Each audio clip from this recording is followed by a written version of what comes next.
That's that live. Very cool.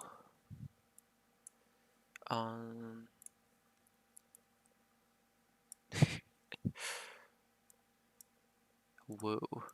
Alright. I'm gonna be using paint and yeah, no one's here yet.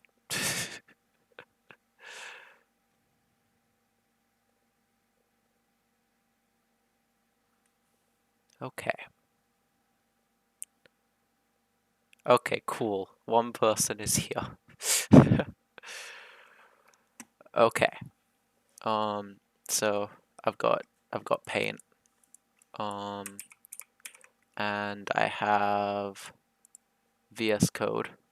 And I'll be just going through and explaining object-oriented programming, I guess. Yeah. This is an interesting stream, hopefully. But yes. I'll start off with paint because I'm going to be explaining broader concepts first before going into specific examples. So, what is object-oriented programming? It's, well, basically, you're programming with objects. So what is an object then? An object is an abstract representation of something, be it a car or a bank account or a person. So let's start with the example of a car, right? This is a car. I am very good at drawing. It's a car. Fundamentally though, senpai. I'm not a senpai. Well, if I'm anything, it would be sensei because I'm teaching, but no. But okay, so it's a car. Fundamentally, it has some features, so you can, make it into an object. So let's say you're trying to make a class that compares different cars. What you need to know is, you need to know how fast does it go, how much does it weigh, right? How much does it cost? These might be things that you abstract into variables in your object. So another way you could describe an object is a class. And so if we look at the VS Code example, here's a car. And this kind of leads us into the different, well, main points of object-oriented programming.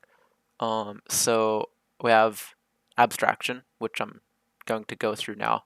Then we'll go into encapsulation, inheritance, and the most fun one, polymorphism, which is, it's very difficult, and hopefully my explanation will make sense. But we'll see. All right.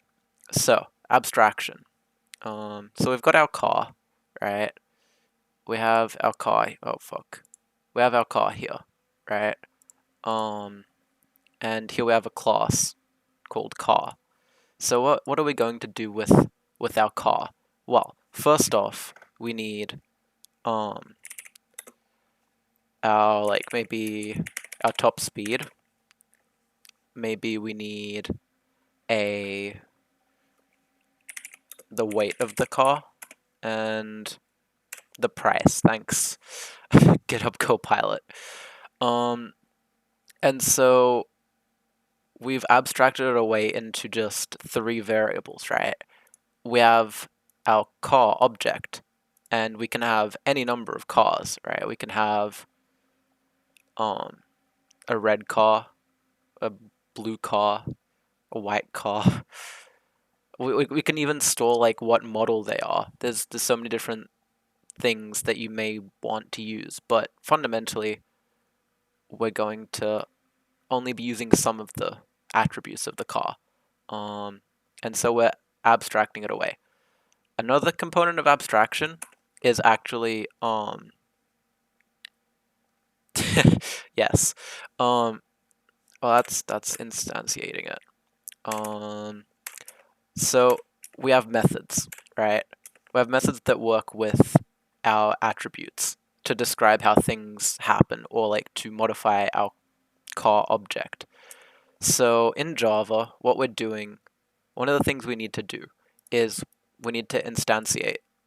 So every time we make a new car, we're going to create it with its top speed, its weight, and its price. And this method just essentially says, this is not good Java code. This is just example code. I'll get to why it's not good Java code when I go over encapsulation. But for now, we're just going to pretend that this is okay code. It isn't. But it's just setting each of our instance variables to the right value. So then, let's say we want to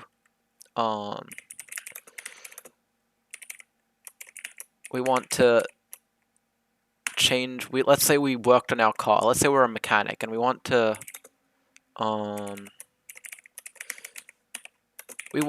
set a new top speed. We can abstract that away. So and we can do a lot of different things in here. We can check whether it's valid. But again, encapsulation. But what we're gonna do is we're going to do new top speed. Oh shit, wrong way around. So our top speed for this instance of the car is going to be our new top speed. And so where the mechanic, we're going to, let's say we have a main somewhere, like the line of code that we'd use would be like, okay, we're the mechanic, we're gonna set the top speed to 300 kilometers per hour because we're crazy. But that's just one example. Right. So that's abstraction. You're essentially taking features of a real-world object or a computer object, just a thing. You're taking a thing and you're turning it into a set of code with the key bits that make the thing, or that are relevant to your code, that make up the thing set up in code.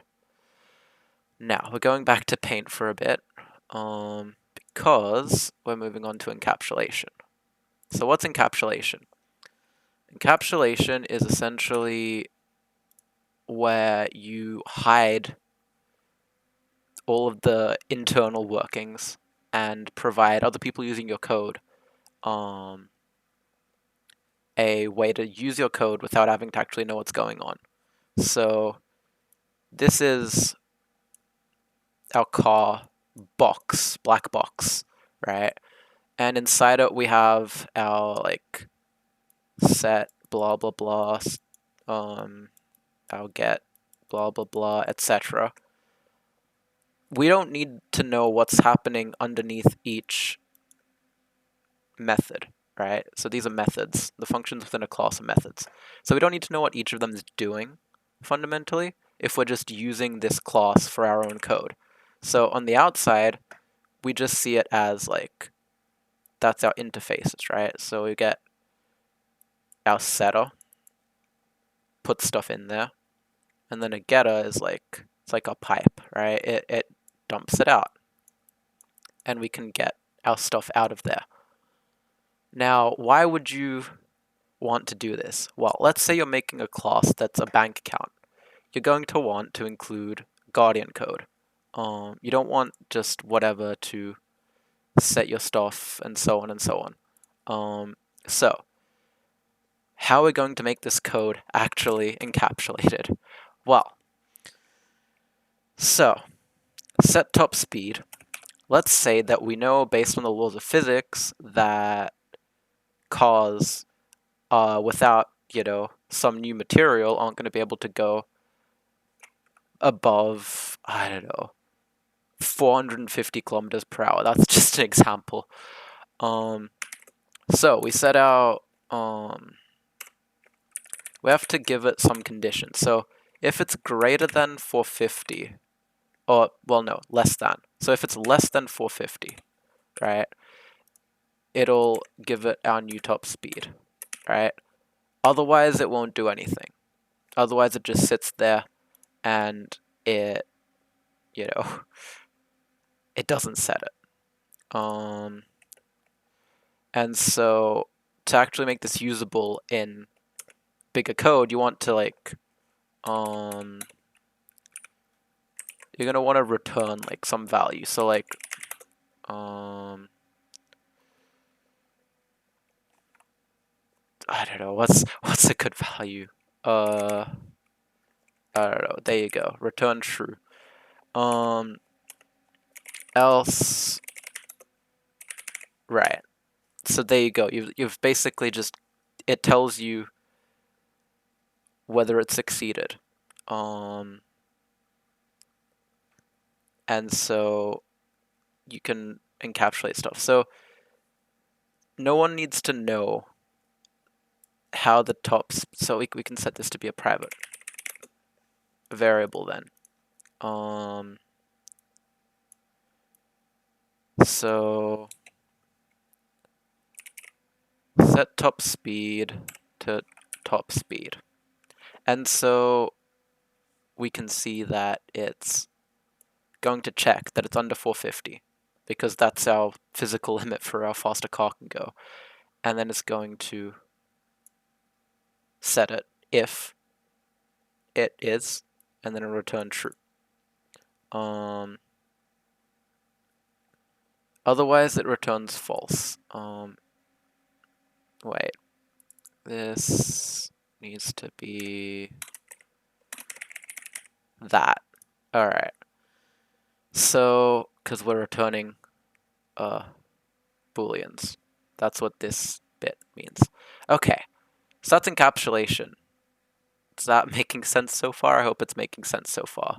Because this is the easy bit. We're going to get a little bit more complicated, but that's okay. Yeah. Okay. Oh, fuck. Right. We're going to go back to paint again. And this time we're going to look at the inheritance stuff. Because inheritance is another very key part of object-oriented programming. So basically, we have class here. This is the car class, right? But there are different types of cars, right? There isn't just SUVs, sedans, like there isn't just one car, but they share things in common, right? So from here, we can make subclasses, right? So we have our three subclasses. We can have our SUV here. We can have a sedan, and we can have like a, I don't know, a utility vehicle. I don't know if those are a thing in the US or elsewhere, but they're a thing here in Australia, so ute it is. So the car class will then have some of the common features. So all cars have wheels, all cars have a top speed, right? But not all cars will have some of the features that these other cars will have, right? So an SUV, you'd want, like, I guess, towing capacity, or like, number of seats at the back, because that's relevant for an SUV. Whereas a sedan, you'd want, like, maybe aerodynamic properties. Who knows? Maybe you're a hoon with their Holden Commodore doing 150 down the Western Highway.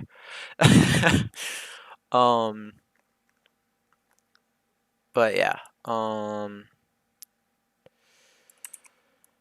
Yeah, so aerodynamics might be, yes, I spelled that wrong. And then for a ute, you'd want carrying capacity, right? Because it's got a big ass tray at the back.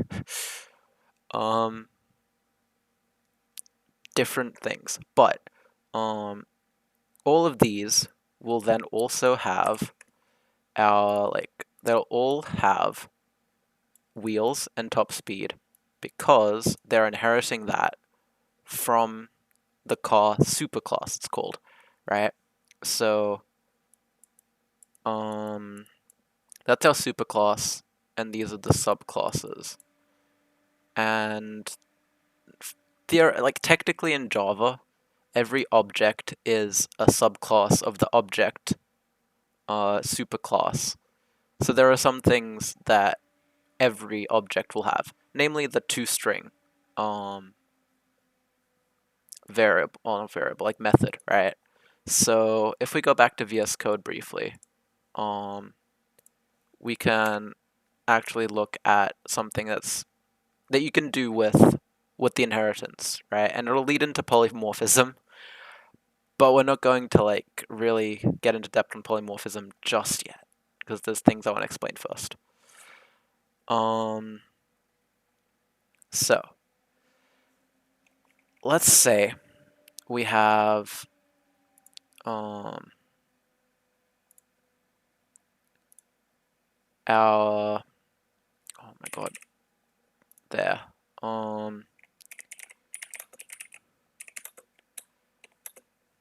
Let's say our SUV here extends car, right? So we have our, let's say we've won our number of seats. And there we go. So this will have our top speed, weight, and price, but also our number of seats. And then on top of that, it'll have our toString method. So what we can do with toStrings is we can override, or just any method, we can override it. So let's say we want a slightly different instance. Our instance method, we want it to be slightly different. So we want to add in the number of seats, right? So, right, what we're gonna do is we're going to get our 3 from here. So we need these 3 here, and then we need a number of seats. So it's doing it for me. Thanks. This is my first attempt at trying to teach things in this way, but we'll see how it goes. But our superclass. So we can actually call any method by doing super dot whatever. And in this case, since we're in the instance variable, we're going to be, not doing anything because it's special in that we can just do super and then brackets. So we're setting all of those just via that. Oh, cool. Software and game dev category. I might actually change that category now then. I didn't realize it was a thing. Okay. There we go. Now I'm in the right category. Okay. Now, super classes. So, yeah. I guess people want to be able to teach via Twitch or learn things via Twitch. That's neat. Thank you. So super classes.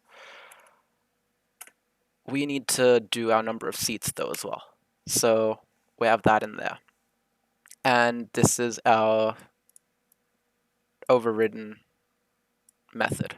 Well, this is one example of an overridden method. There are other methods that we can override though. So maybe our top speed method. Maybe an SUV is, you know, kind of bulky. So we're gonna want to override our top speed method to change our Guardian code. So we're using the same name. So we're using the same name here because we're overriding it. And part of it is like same name but different signature is overloading. Same name, same signature is overriding. Because essentially this bit in here is the signature. Now, we want to make it so that if it's less than maybe, let's say, how fast do we want an SUV to go? How fast can an SUV go? I would say maybe it's only gonna go up to 250 kilometers an hour. So if it's less than 250, we're going to do our top speed equal to our new top speed, and then we're going to return true. And then otherwise, we're going to return false. And that's our top speed overridden. And so this is technically a kind of polymorphism. Technically. But as you can see, it's like where we have a set of stuff that our superclass has, and our subclass inherits some of it, right? We have our price, weight, top speed inherited, and we can call back to it. We don't technically need to rewrite the entire thing. We don't have to write up everything here. And in fact, when you do it this way, when we're doing our constructor, that's what it's called. I can't believe I forgot it's called a constructor. Yes, so this method is a constructor. It creates each instance. So the super call won't use this as far as I remember. It should use this in here, but I'd have to double check. But yes, that's inheritance. Woo.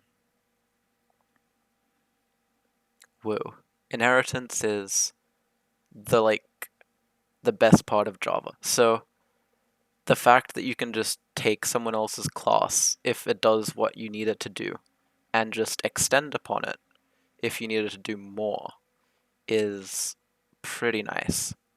And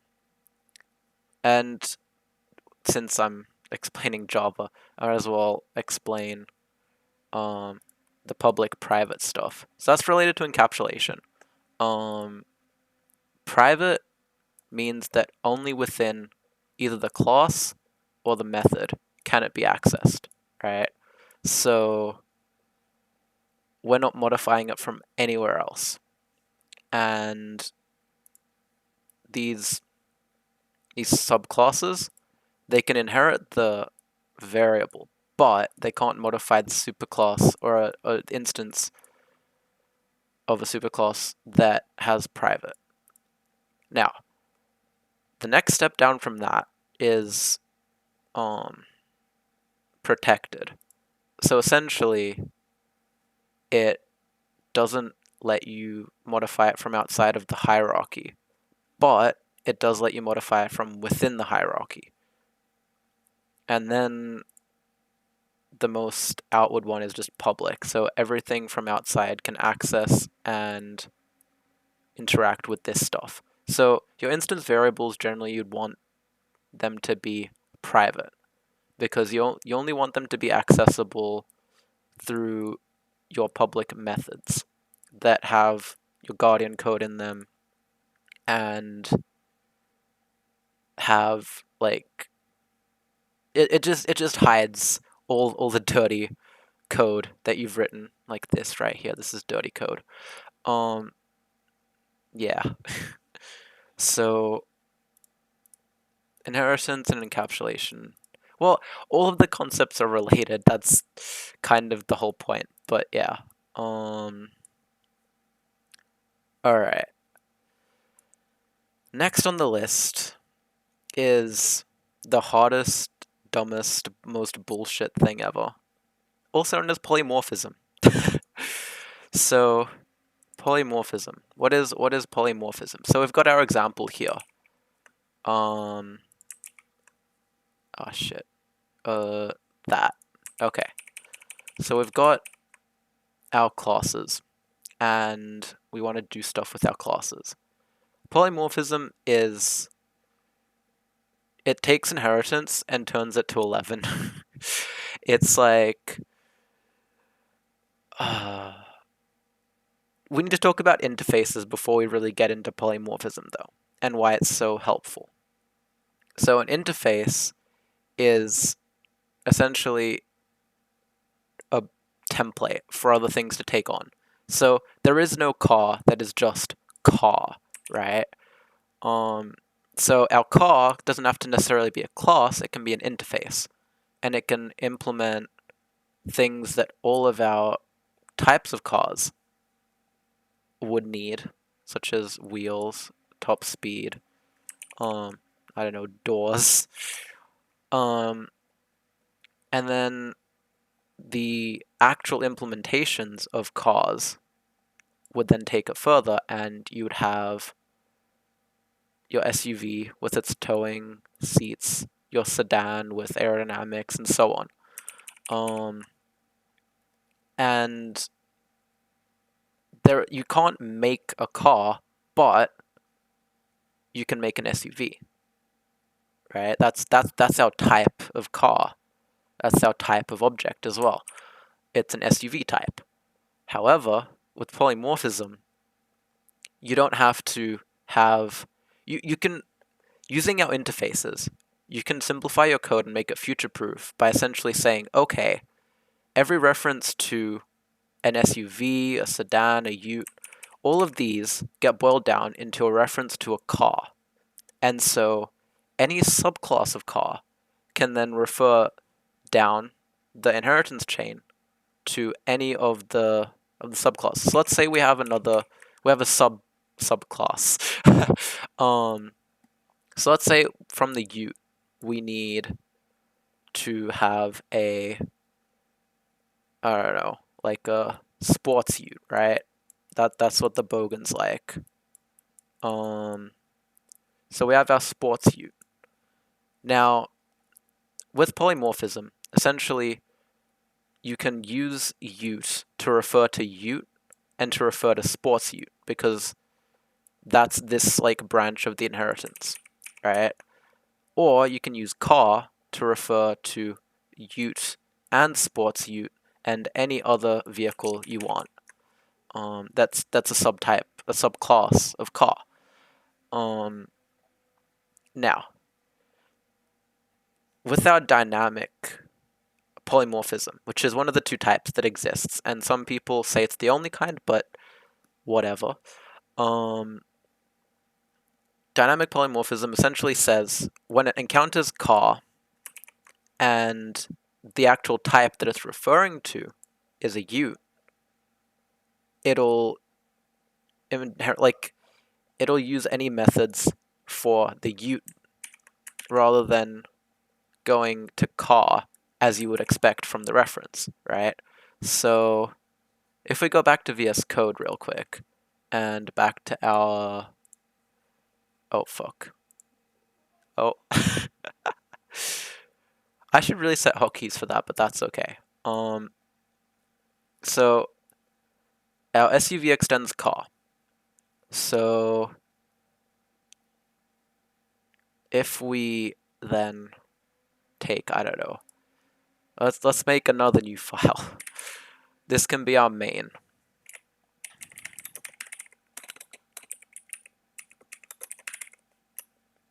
Alright, so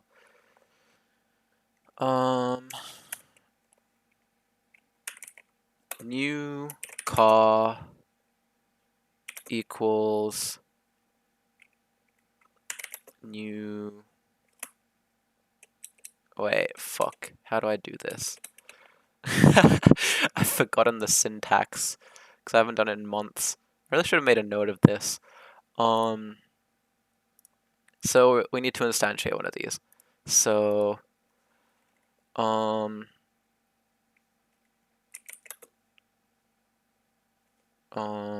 have our new car.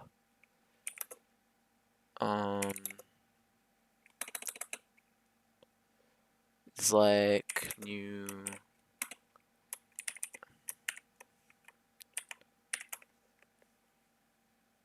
Alright, so I'm not 100% sure. I really should have made a note of this. I just assumed that I'd remember, but I didn't. Essentially, we can do a fancy little thing, and for any car, it refers, they're all in the box of car, but they don't actually, due to polymorphism, it knows whether our, okay, I figured out the syntax. Alright, I'ma fix this. Let me fix this syntax. So, our car, Steven, is equal to new SUV,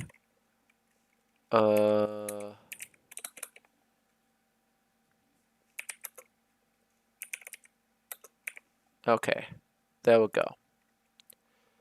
Oh wait, we have 4. Right, so even though this is of the car type, the car reference, because SUV is a subclass of car, and in fact this could be an interface, as I mentioned before, it'll know in the code. So you don't have to, like, let's say that you want to change the SUV to just, I don't know, a ute, right? That'll work too, because it just works. It knows that there's this hierarchical relationship here. This is especially useful if you're doing like a loop, right? So like,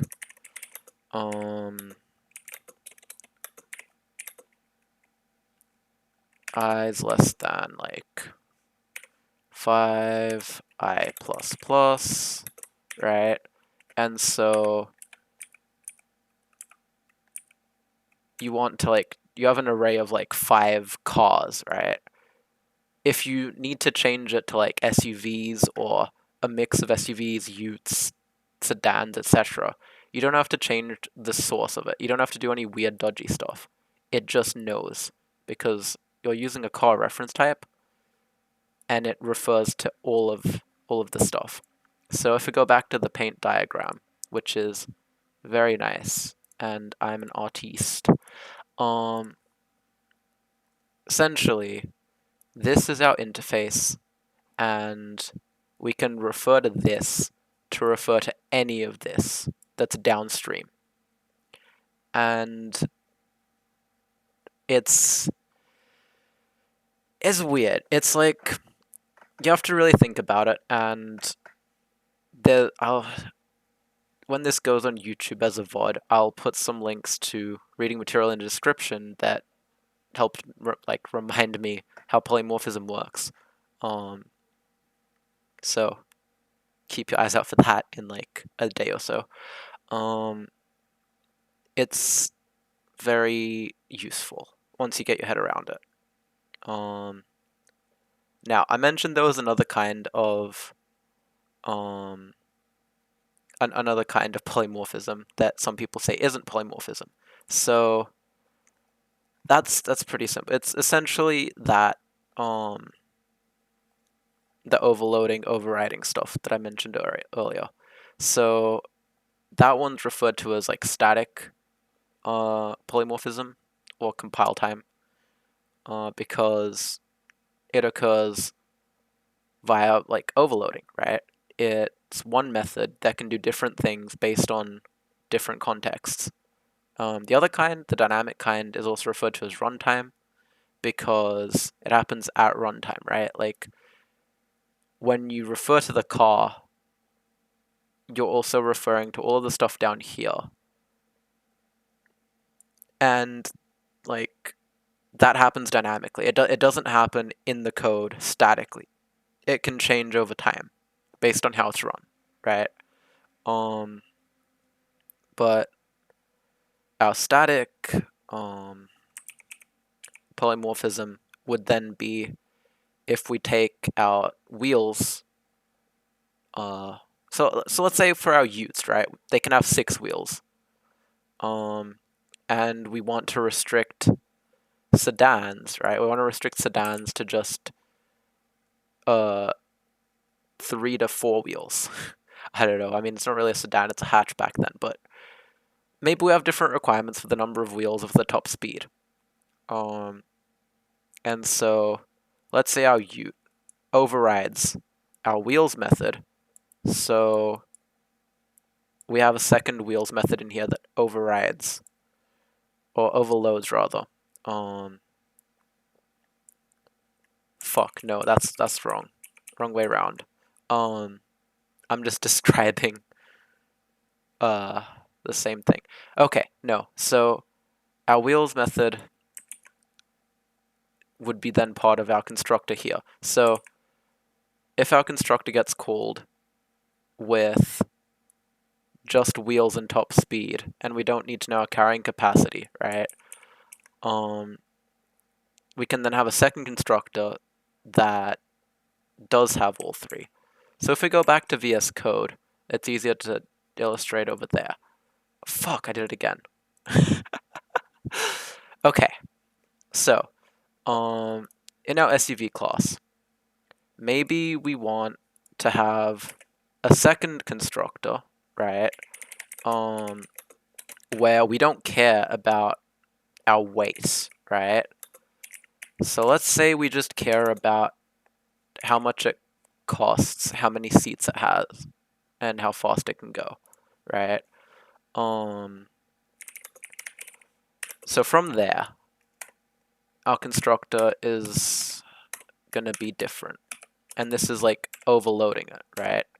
So first we dump our top speed and our price into the super, and then we set our number of seats. So from here, this is polymorphism because our SUV constructor method has there's 2 methods that have in the same class that point to the same name, but depending on which variables actually have something passed to them, it'll pick dynamically, right?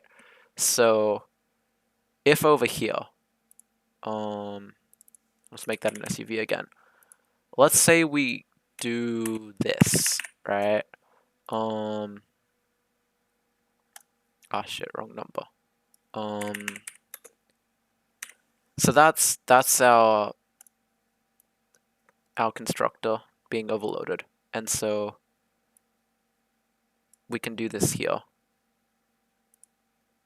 and we don't have our weight.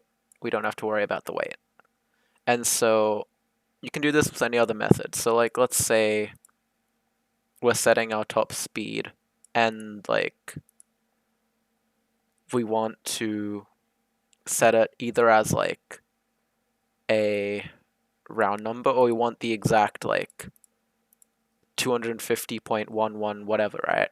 We can then overload this as well, right? So we can do public boolean set top speed again, and this time we do our what's the tag? That's what it is. So here we have fundamentally the same thing, but we can store it differently, and so we're setting our top speed, but we're also doing it in different ways. If I was to code out the rest of this, though, it wouldn't work because our top speed instance variable is an int, so I'd have to like change that as well. But that's basically static polymorphism. And I mean, some people call it polymorphism, some people don't. It kinda is because one thing is many things, but it's too easy to understand, therefore it can't really be polymorphism, can it? Alright. So yeah, that's the basics of object-oriented programming. Abstraction, encapsulation, inheritance, and polymorphism. And to summarize each of them as one sentence, let's say abstraction is turning the real into code. Encapsulation is hide the how and just do it.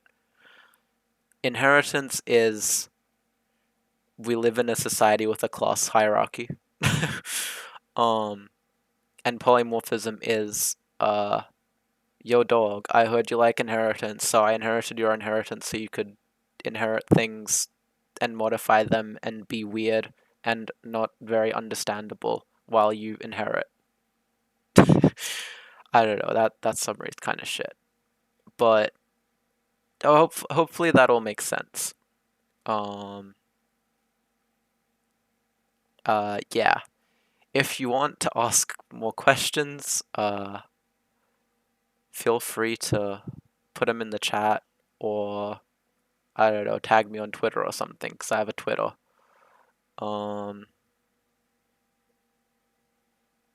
Yeah.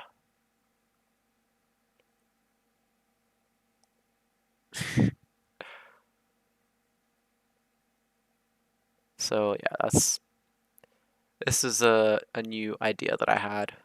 Well, I didn't have it, but that's okay. And hopefully I'll do more class type things. Classes.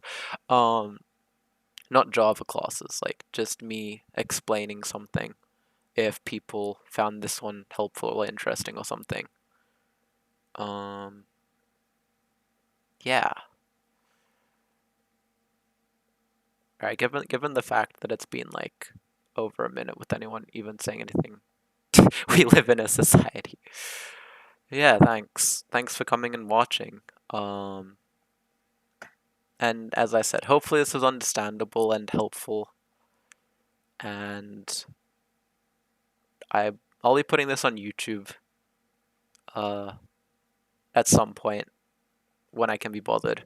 And I'll include some links to helpful resources. Yeah. That's all for today. And next time I'll probably be back with more games, but we'll see. Thank you all so much for watching, and yeah, bye-bye.